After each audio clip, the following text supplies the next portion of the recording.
Pronto. Boa tarde, pessoal. Boa tarde não, perdão. Bom dia ainda. Aconteceu tanta coisa que parece que é tarde. A gente vai começar agora mais uma apresentação da jornada com a aluna Catrine Paiva. Eu não vou falar o nome do título dela porque tem palavras difíceis no latim. Aí deixa que ela mesmo se apresenta. Catrine, é com você. Bom dia a todos. Sou aluna de doutorado do programa pós-graduação em Física da UERJ, orientada pela professora Regina e co-orientada pelo professor Marcos. E o título da minha apresentação é Microtomografia de raio-x por radiação síncrotron aplicada à análise volumétrica de estruturas internas de girinos da espécie tauropamiliares. Então, vamos primeiramente falar sobre um problema que está em alta, que está relacionado a um dos desafios globais lançados pela ONU, que está relacionado a mudanças climáticas. E o que as mudanças climáticas têm a ver com o girino, têm a ver com o nosso trabalho? Então, o girino, mais especificamente aqui, esse aqui que é um sapo da espécie Tauropamiliares, ele é um dos biomarcadores do ecossistema, que ele indica se aquele local ele está tendo algum tipo de poluição, algum tipo de alteração, e ele é muito utilizado também para verificar se o ecossistema está tendo algum tipo de desbalanceamento. Então, para isso, para a gente estudar de uma outra forma um pouquinho diferente, além da biologia, a gente pode trazer esse sapo, no caso, aqui para o laboratório e fazer estudos relacionados à estrutura dele. Então, os objetivos aqui da apresentação vai ser investigar o uso da microtomografia computadorizada, micro-CT, por contraste de fase para visualização de tecidos moles e também estruturas internas rígidas dessa espécie tauropamiliares.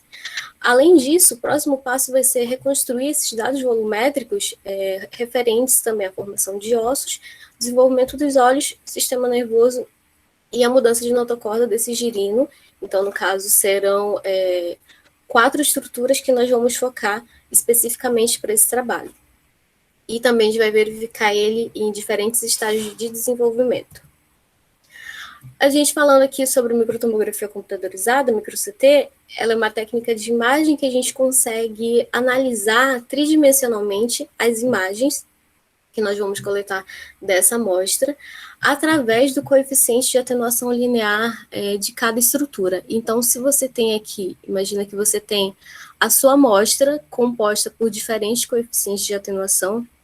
Então, o feixe, inicialmente, ele vai incidir na sua amostra e vai transmitir.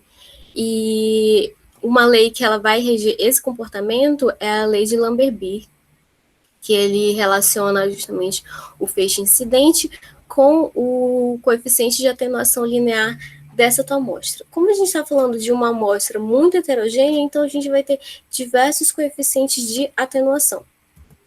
E também é bom focar que aqui esse gráfico ele vai mostrar quais são os efeitos que a gente vai mais observar, ou seja, vai ter maior probabilidade de acontecer quando esse feixe estiver incidindo a sua amostra, que é justamente o efeito fotoelétrico, que ele vai ser dominante para essa técnica e também para essa nossa amostra. Como a gente está utilizando amostras com baixo número atômico, então esse mais ou menos aqui nessa região que a gente vai encontrar os efeitos predominantes para a técnica de microtomografia.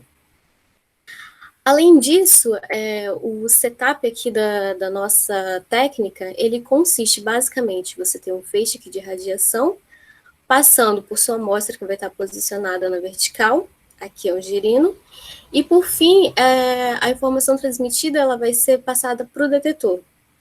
E desse detetor, você vem para cá para o computador, em que ele está te mostrando uma projeção dessa tua medida, e a partir daí você vai ter outros processamentos computacionais.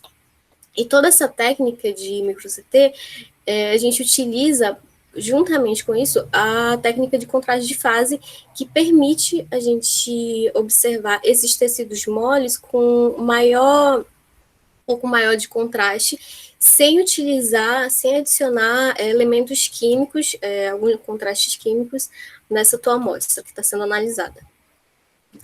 A radiação síncrotron, uma das principais características dela é por ter um alto fluxo e um alto brilho. Além disso, também ela tem uma alta coerência espacial e temporal. Então, ela é gerada da seguinte forma, em um laboratório síncrotron, em que você tem um canhão de elétrons, aqui no número 1, passando por um acelerador linear.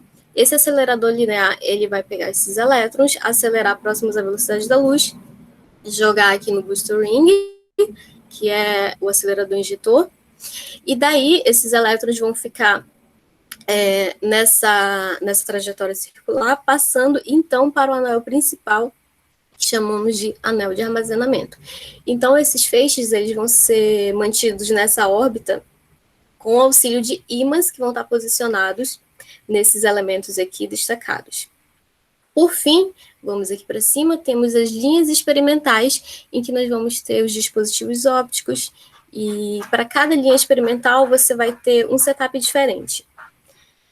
Aí, então, temos a estação experimental. Então, a estação experimental, que está em cada ponta dessa, são as técnicas daquele laboratório que ele trabalha. Então, no nosso caso, o micro-CT. A metodologia utilizada, vamos começar pela amostra. A amostra utilizada foi a espécie Toropamiliaris, o girino, em que pegamos diversos estágios de desenvolvimento desse girino. Então, esses estágios, os biólogos, eles estão muito acostumados com essas informações, em que cada estágio de desenvolvimento dele tem uma característica peculiar dessa amostra. No total, nós utilizamos 9 amostras, ou seja, 9 girinos com diferentes estágios de desenvolvimento. A aquisição dessas imagens foi feita no laboratório Eletra, no síncrotron Eletra, em que aqui está a informação da linha, aqui a seta vermelha ela indica justamente por onde o feixe de radiação está vindo, incidindo na nossa amostra, e por fim passando aqui para o detetor que ele vai coletar essas informações. E aqui é um esquema bem geral de como é que seria a aquisição dessas imagens. Algumas informações que nós utilizamos durante a aquisição foi a energia média em torno de 25 keV, o tamanho de pixel foi 2.2 micron, o número de projeções foi de 900 e 1800. 900 foi para os estágios iniciais, em que o girino era bem pequeno, então a gente conseguia um número de projeções um pouco mais baixas e conseguir também as imagens associadas a ele. Quando o girino já estava um pouco maior, ou seja, nas últimas fases de desenvolvimento, 43, 44, tivemos que utilizar o dobro de projeções justamente para ele conseguir detectar todas as informações relacionadas à estrutura desse girino. Tempo de exposição, 100 milissegundos, e a distância detetor-fonte, 100 milímetros. O processamento de dados e análises ele foi feito no Laboratório de Física Aplicada da UERJ, coordenado pela professora Regina, nesse computador que carinhosamente chamamos de Megazord. As imagens elas foram trabalhadas aqui nesse software, o STP, que ele é um software aberto, desenvolvido especialmente pelo Laboratório Eletra.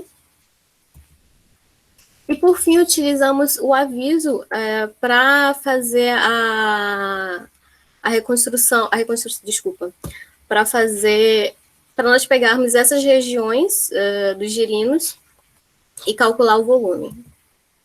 Então, aqui seria como que nós fizemos uma fatia desse girino, e essas regiões em verde foram regiões rosa e também em amarelo e azul foram as regiões de interesse para a gente. Então, aqui nessas regiões foram destacadas, nós fizemos através do software aviso. Resultado. Então, aqui temos 9 elementos para cada estrutura. Primeiramente, a notocorda e depois a calcificação, tecido ósseo, desenvolvimento do esqueleto desse girino, o girino que está aqui embaixo. Então, inicialmente, nós podemos observar que a notocorda, que é essa estrutura aqui, ela está mais ou menos aqui, ó, só para vocês terem uma ideia, no girino. Vocês estão vendo a ponteira do meu mouse? Sim, estamos sim. Obrigada. Então, a notocorda ela vai estar localizada mais ou menos aqui. E, aparentemente, parece que seria muito fácil de você fazer a segmentação dessas estruturas. Porém, como são tecidos muito moles, eles acabavam meio que... A gente não conseguia saber muito bem delimitar onde começava e onde terminava. Mas a técnica de contraste de fase ajudou bastante para que esses limites ficassem um pouco mais claros quando fizéssemos a determinação aqui dessas estruturas. Mais à frente, nós temos aqui também o tecido ósseo. Aqui no estágio 28, tem mais ou menos uns 3 pontinhos, a gente poderia pensar, ele não tinha osso no estágio 28? Na verdade, ele tinha uma pequena estrutura óssea e ele era composto majoritariamente por cartilagem. Como pela técnica que nós utilizamos, a cartilagem, ela ficaria não muito visível, então, quando nós fizemos aqui a parte de seleção da região que a gente estava estudando, a gente não conseguiu pegar a sua totalidade. Então, nas fases seguintes, a gente consegue observar que a estrutura óssea desse girino ele aumentou muito. Ou seja, a cartilagem foi sendo substituída por osso. Então, cartilagem e osso a gente pode, falando fisicamente, relacionar com o número atômico deles. Então, o número atômico foi aumentando e assim sendo um pouco mais visível para a nossa técnica. Temos também... Oi? Você tem 5 minutos. Obrigada. Temos também o sistema nervoso central, que também é um dos órgãos também bem importantes para a gente determinar. E, por fim, aqui o cristalino. Então, cada um desses foi feito separadamente no aviso. E essas estruturas, a gente poderia pensar que são estruturas um pouco simples, que já tem muito bem descritas na biologia, na literatura e tudo mais. Só que a gente está falando de girinos muito pequenos, e estruturas muito menores ainda. Então, você conseguir visualizar estruturas internas dessa tua amostra, desse teu girino, sem cortar ele, sem fazer dissecção, já é um grande avanço para que a gente consiga futuramente trabalhar com amostras ou um pouco menores, ou talvez até amostras em vivo. Por fim, nós estimamos aqui o volume para cada região. Então, uma vez que nós conseguimos fazer a determinação dessas estruturas, como a notocorda, o cristalino, o sistema nervoso central, a gente conseguiu também fazer o volume de cada estrutura para cada estágio. Então, esse volume ele foi dado pelo próprio programa Aviso, e nós colocamos aqui na tabela, para mostrar como que esse desenvolvimento dessas estruturas estão acontecendo ao longo do tempo. Então, essa informação, biologicamente falando, ela enriquece muito o que tem na literatura já descrito, uma vez que a gente está falando de estruturas pequenas, e como é que você conseguiria, através de secção, calcular o volume de um cristalino que está dentro de um olho, que está dentro de um girino super pequeno. Então, agora nós temos utilizando a técnica de microtomografia computadorizada. Por fim, aqui na conclusão, nós podemos destacar a importância do uso de contraste de fase, principalmente porque a gente está trabalhando com estruturas de tecidos muito moles, no caso, tecidos biológicos. Também utilizar esse processamento computacional para fazer a segmentação dessas estruturas de anfíbios e também, mais à frente, de outros vertebrados. Fazer a quantificação volumétrica de diferentes estruturas, também abrindo caminho para estudos morfológicos e, por fim, a aplicabilidade desses estudos para abrir caminho para outras vertentes, tanto a questão ambiental quanto a questão de saúde. E esse trabalho foi baseado no artigo publicado recentemente, agora em novembro, na Scientific Report, em colaboração com os seguintes instituições, aqui a UFRJ, que é a Federal Rural do Rio de Janeiro, a COP, a Universidade de Oslo, ao Laboratório Eletrosíncrotron, onde nós realizamos as medidas, e agradecimento também à agência financiadora e à nossa universidade UERJ. Obrigada pela atenção.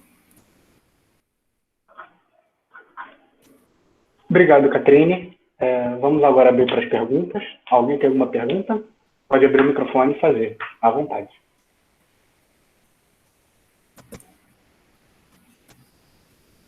Alguma movimentação de alguém?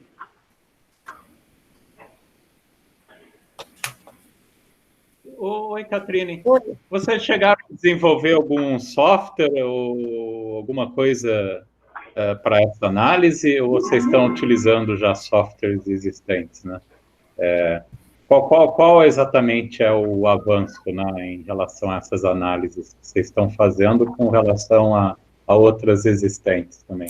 Sim, inicialmente nós utilizamos software já existentes, que foi o STP, que é um software aberto, mas agora a gente está trabalhando também com a parte de aprendizado de máquina para a gente conseguir trabalhar não mais tão semi-automaticamente, que seria fazer a segmentação dessas regiões. A gente então está treinando a máquina para que ela consiga detectar, a gente está começando com o cristalino, que é uma estrutura mais esférica, um pouco mais fácil, né, digamos, de se trabalhar. E, basicamente, estamos trabalhando com o aprendizado de máquina para fazer a segmentação dessas estruturas. Quem sabe, futuramente, já fazer de uma forma automática, né? Mas, por enquanto, o nosso trabalho está sendo esse.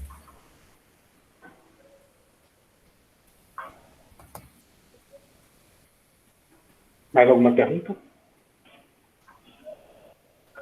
Eu até tinha pergunta, Catrine, mas eu estou aqui fazendo tanta coisa da organização que eu vou deixar para depois, tudo bem? Tá bem, então. Se ninguém tem mais pergunta, agradeço você. Eu vou parar a gravação aqui.